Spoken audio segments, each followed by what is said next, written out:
నేను కొత్త బండ్లు కొనను, ఖర్చు పెట్టానని చెప్పిన. మీకు తెలవాల్సింది ఏంటంటే 22 ల్యాండ్ క్రూజర్లు కొని కొత్తవి దాచిపెట్టారు. నేను సీఎం అయినాక 10 రోజుల వరకు నాకే తెలియదు. నేను పాత బండ్లు ఏదో అడ్జస్ట్ చేసి అన్ని రిపేర్లు చేయండి, చూసి ఇచ్చేయండి అని నేను చెప్తుంటే చిన్న ఒక అధికారి వచ్చి షోలో చెప్తున్నాడు, సార్ పోయినసారి 22 ల్యాండ్ క్రూజర్లు కొన్నాడు, అన్ని విజయవాడలో దాచిపెట్టినాం సార్, కొత్త ప్రభుత్వం ప్రమాణ స్వీకారం చేయగానే అన్ని తెద్దాం అనుకున్నాం, ఆయన నెత్తి మీద దరిద్రం ఉండి ఆయన ఇంటికి పోయింది సార్ 22 కొత్త ల్యాండ్ క్రూజర్లునే.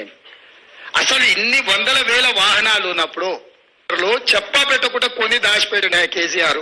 ఉన్న సమాచారం వస్తాయి కదా, వచ్చిన తర్వాత మీరు వాడరా, మీరు ఎక్కి తిరిగారా, అమ్మేస్తారా వాటి వల్ల? పోనీ అయ్యేమన్నా అవే దాంట్లో ఏమైనా అవినీతి జరిగిందా, లేకుంటే అవి కొనుక్కుంటేనే కొన్నట్టుగా చూపించిందా? ఉండడానికి ఇట్లాంటివి ఆయన సృష్టించిన సంపద.